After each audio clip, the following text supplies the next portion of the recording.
Hi, my name is Larissa, and I am a safety professional extraordinaire.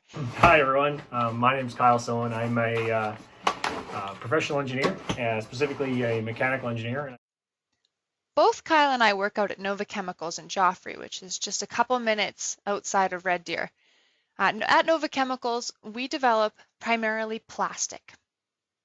And our whole goal with our plastic is to make our everyday life healthier, easier, and safer. A lot of our plastic products go into things we use every day. For example, a lot of the toys you might play with or a lot of your sporting equipment might be made from the plastic made in your own backyard. A few quick facts about Nova. As a company, we're in Canada and in the US and even in some parts of Central America. We employ over 2,900 employees. Here at Joffrey, in the Red Deer area, we employ anywhere between 700 to 900 employees. So we are a pretty sizable company. And that doesn't include our contractor workforce. At the Joffrey site, we can employ anywhere between 1,000 to 1,500 contractors in every given year. So we provide a lot of jobs to people. Our cash flow is about $4.5 billion. Do you know how many Baby Yoda toys you could buy with $4.5 billion? A couple other interesting things is $2.5 million go back into our community. So we are very active in what we give back to the community. Every year we participate in different charities, all of the employees get engaged, and we really work hard to be a very positive influencer within our community.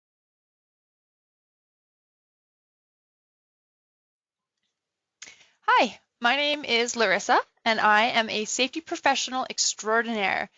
And what that really means is that I care about people. My whole job centers around protecting people, making sure that they can come to work and that they have the knowledge and the tools and equipment to do their job safely.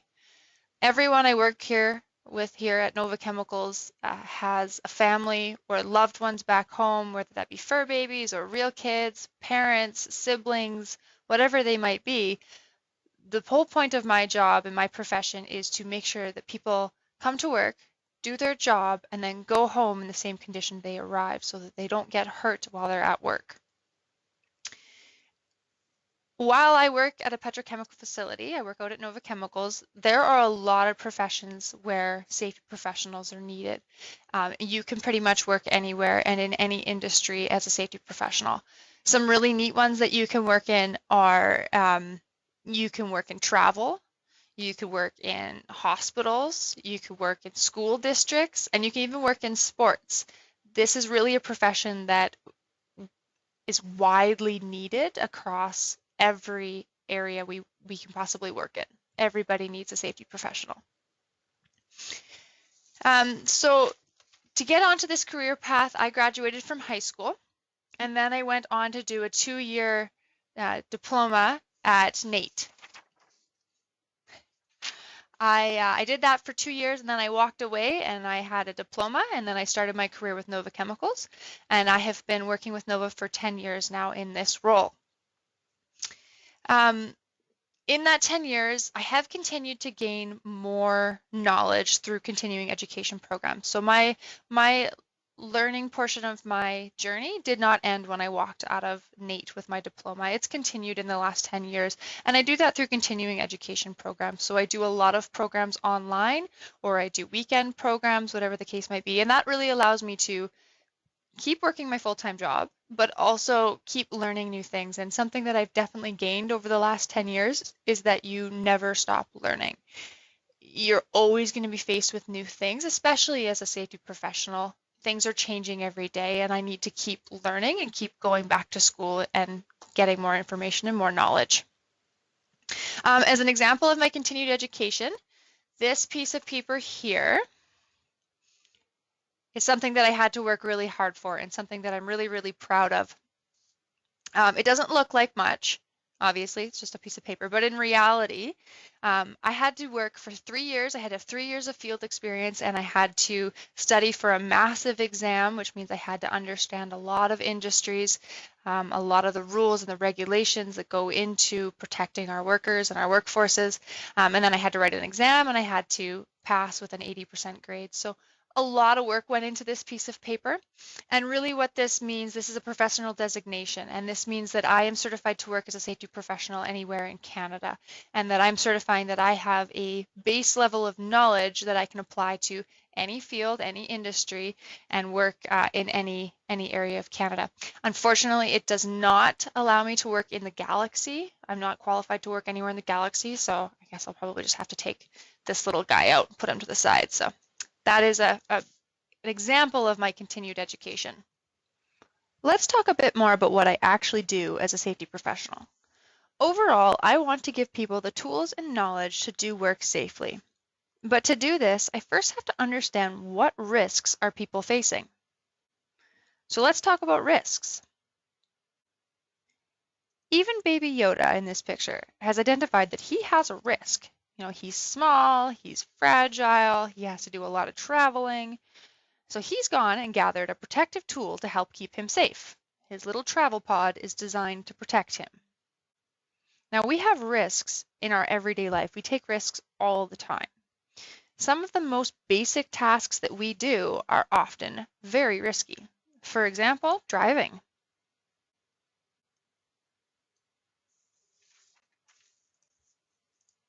Or even walking.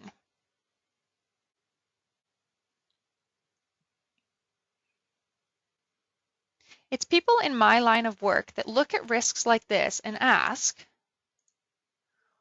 how can we do our jobs and still be safe? What tools and information do people need to keep them safe? So let's talk about another example. Hockey. Safety professionals have made huge impacts in the world of sports.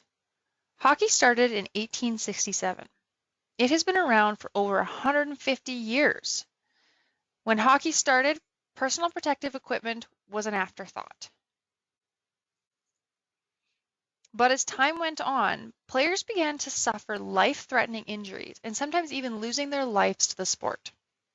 And the industry started to look at personal protective equipment and personal safety a little bit differently.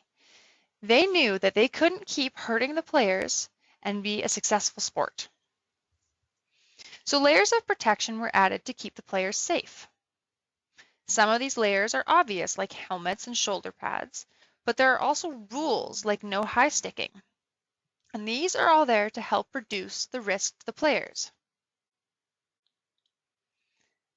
There were also new rules and new roles added to the world of hockey. For example, referees play a huge role in player safety, and the rule book that they monitor was assembled by people with safety professional in their title. Another layer of risk control is managing the outcome. In hockey, there are standby medics. This is a control that has been identified to risk reduction. It's a risk reduction technique. That's a safety professional's way of saying, if something bad happens, let's control how bad it is. Another really big part of my job is incident investigation.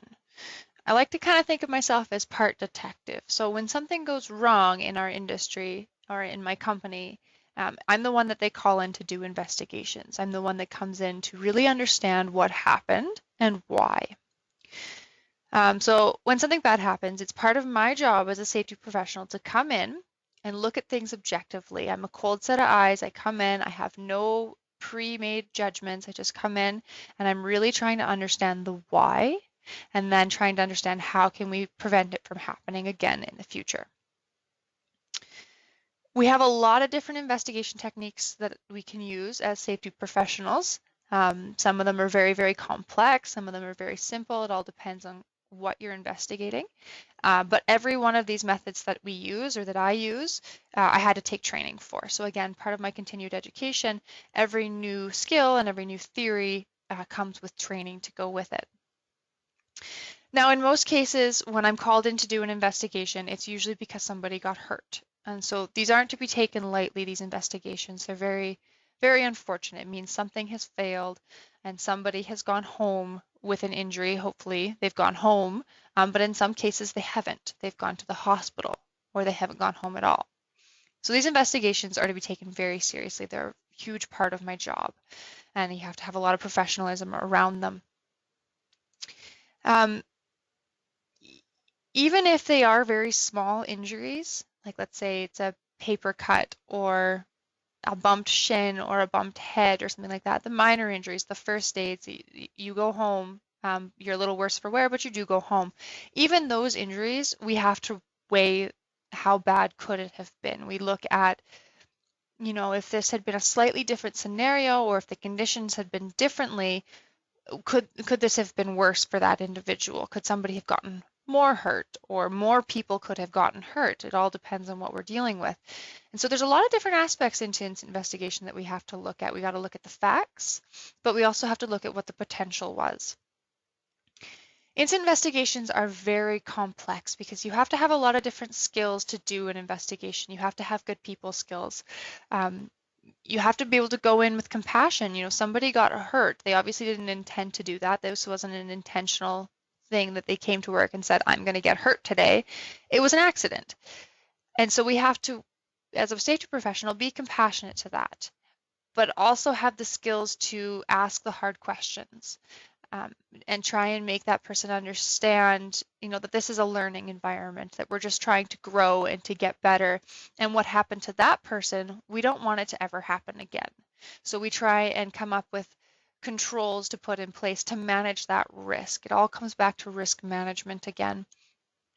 Everything we do in the risk management world, if those controls fail and we do end up at an injury, it's time to step back in our investigation process and say, okay, what failed? What risk management layer failed? And then how do we fix that?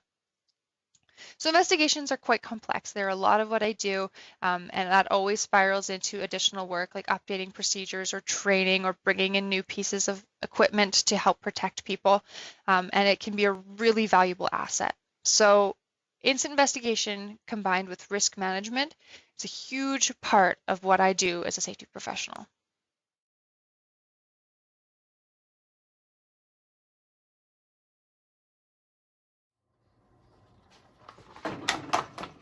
Hi everyone, my name is Kyle Sohn. I'm a professional engineer, specifically a mechanical engineer, and I thought take some time to maybe explain, what does an engineer do, and maybe some of the different types of engineering, and maybe I step through a little bit of how to design something from the ground up. So let's start at the beginning.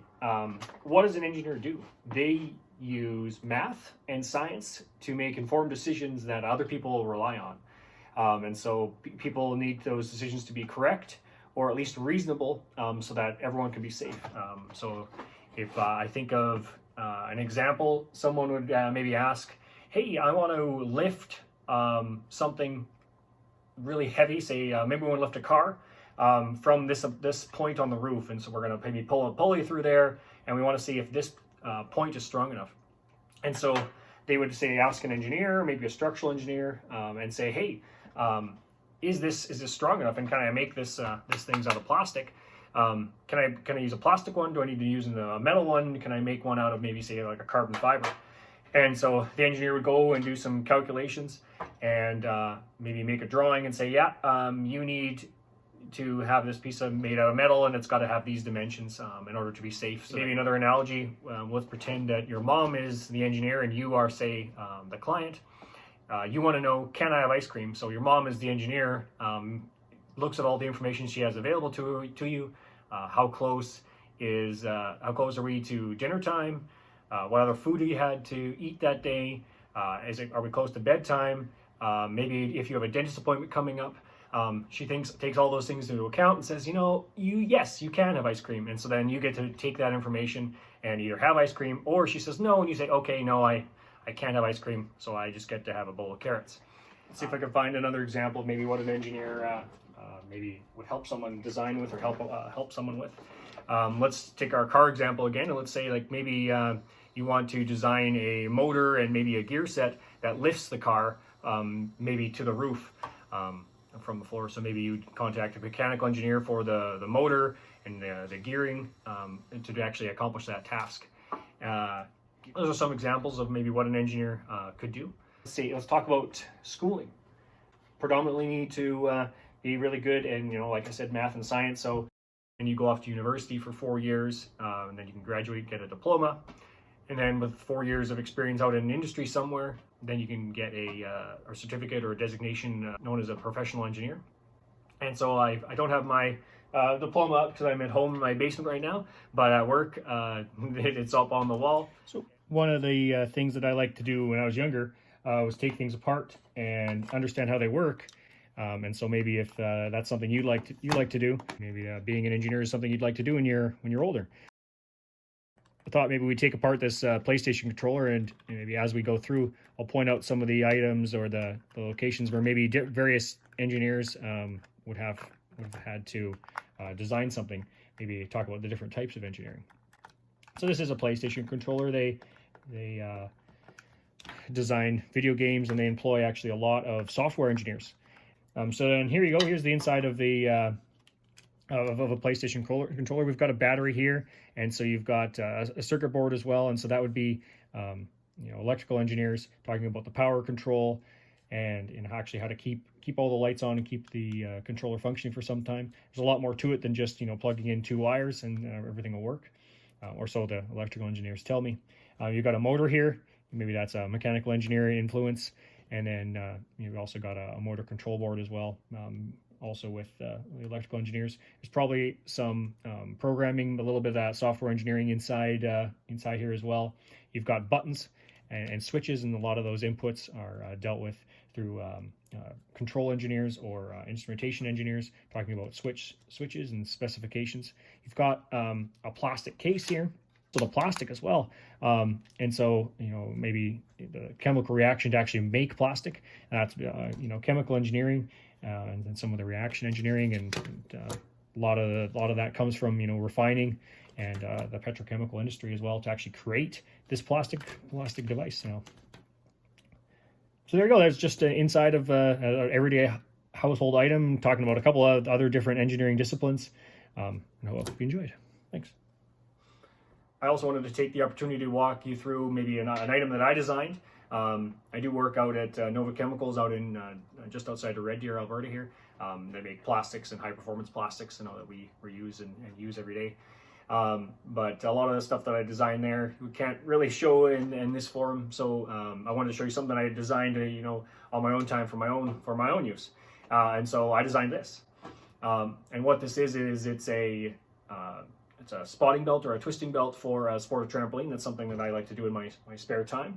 And so this belt, maybe we'll show a quick video. And so you can see in that video, you can use this the belt to practice some flips and twists in a kind of a safe environment. And what I wanted to do is I wanted to design one that's a little bit bigger so that fits me. There's a little bit smaller ones, and they're quite expensive. So I figured, I know about this math and science that we talked about earlier, and being a mechanical engineer, I do a lot with bearings and that. So I thought, hey, this is really just a big bearing that you wear around yourself. So started creating some prototypes to understand the clearances that are required, and then do a little bit of math, drawing what they need to be and what are the dimensions they need to be as well. So if you look at this drawing, you can see here there's a still frame of me up top using this twisting belt. It's kind of really just a simple beam, and so there's a whole bunch of calculations that you can do that would tell you how strong this needs to be, how thick it needs to be, what material it needs to be. So then proceeded to create some drawings, mock up some further prototypes, and making sure that hey, is this going to work, and then eventually executing an order to order the material, and then eventually testing it out.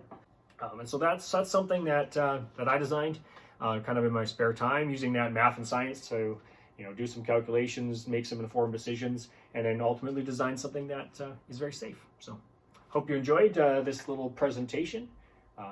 That's kind of what an engineer does, and what it takes to do it, what it takes to become an engineer, and some of the fun things or maybe the questions that you might get asked. Thanks.